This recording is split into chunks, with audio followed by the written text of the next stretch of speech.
back to my channel. My name is Abby Lee and I am a business owner, wedding planner at Sugar Plum & Co. So today's video is going to be for everyone that is newly engaged. I don't know about you guys, but so many people on my feed are getting engaged. I feel like every week it's someone new, so it's a super exciting time, but I know it's also a time where it's like, oh, where do I start? So today's video is gonna be kind of like a starter pack of I'm engaged, now what? Okay, so one of the first things that you want to do after you posted that photo on Instagram, after you got all the congratulations, all of that jazz, is to, if you haven't already, is to insure your ring. So you could do this through the jeweler that you purchased your ring at. I know that sometimes they will have that, you know, as an option for you guys, or if you have renter's insurance or homeowner's insurance, you could tack that on. I think the average is about like $150 a year. I'm not totally sure, so just do some research on that, but I think it's something that should be considered just because, you know, if something happens to your ring, if it gets stolen, if a diamond falls out, whatever it is, that you guys will be covered. Second thing to do is to also get your ring resized if it needs to be. So oftentimes, sometimes the ring is a little bit too big or too small, whatever the case is to take another visit to your jeweler and get that ring sized properly so that you do not lose it. Okay, the third thing that you guys want to do after you get everything done with the ring is to draft a guest list. So when drafting your guest list, literally you could just open up a Google Doc, an Excel sheet, whatever it is, sit down with your fiance, and then just write down everyone that you think that you want to be at your wedding. You basically just want to know a rough number of how many people that you are looking at. Because if it's 200 people versus 300 versus 50, makes a really big difference in the planning and obviously the cost. So this is a key piece of information that you want to figure out in the early stages. Okay, the next thing that you guys need to do is talk about budget. Everyone's most favorite topic in the wedding planning process. So this is a really, really important and sometimes I know uncomfortable conversation, but it's one that you must have early on. So what I would first suggest is that you and your fiance, you guys sit down, you guys look at the numbers, and you guys talk about, okay, how much are you guys comfortable spending on this wedding, right? The next thing that you guys are going to talk about is, okay, is anyone going to be helping us? Are any parents, family, grandparents, whatever it is, do you think that they would help, or do you want them to help? If you don't, great. You know, you guys have figured out your budget. Awesome. If it is something where family may be in the picture of helping, then what you're going to do is pick up the phone, shoot a text, whatever it is, and set up a dinner or a meetup and meet with family and have that conversation and say, hey, okay, so, you know, we're planning the wedding, we were mapping out our budget, and just ask, are you guys going to be helping? And if so, you know, how much is that going to be, right?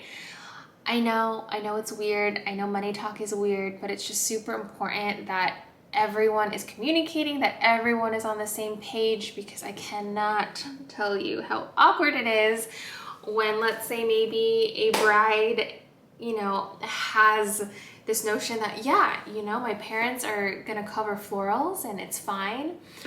And, you know, the floral budget invoice ends up being $6,000 and the parents were only expecting $2,000, right? So I feel as if though, again, just talk actual numbers, because I also know that it's common for maybe the mom to say, yeah, I'll cover the food, right? Or I'll cover the florals, which is great and wonderful and generous. But again, I just want to make sure that everyone is on the same page and that mom's, you know, not going to be sticker shocked when she realizes the florals are $6,000 versus $2,000. So have those conversations, actually talk numbers, and leave that conversation with an actual hard number, right? And combine that with yours, and then voila, you guys have your wedding budget. So this wedding budget, and this is something, if you follow me on TikTok, I post a lot about this. This is a whole different, you know, topic. So if you guys want me to go over wedding budget, that's a whole separate video. So just let me know in the comments below. But that is an important step. Know thy budget. Okay, so after that, the next thing that you're going to do is start to do some research. And one of the first things that you want to book is your venue.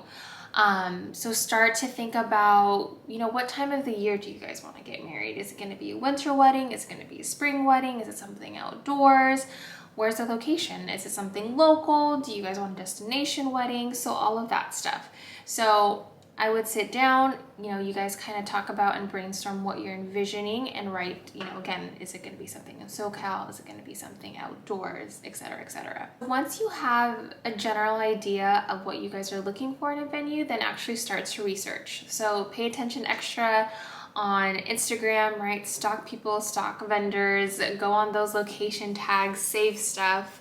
And also utilize the internet, right? There are a ton of websites. So weddingspot.com is one that I use myself to try to help clients find venues. And they have a really, really great algorithm and filtration system where you can put, oh, you know, I really want a venue that's going to allow outside catering, or I really want a venue that's gonna have a curfew past 11, whatever it is. They have just a bunch of different options. So definitely utilize that site. Venuereport.com is really good too. They're very like aesthetic as well. So I would utilize that. But yeah, start to do some research, start to write some places down, maybe even start to get some pricing so you can kind of see what everything is looking like. So start the venue search. It's a little overwhelming, I know, but you know, after you book the venue, usually, supposedly, other things like the rest of your vendors should fall in pretty quickly. Okay, hi, different outfit because I forgot to shoot the outro when I originally filmed this. So that is it for this video. If you liked it, please like the video, share some comments, and I will see you guys in the next one. Bye!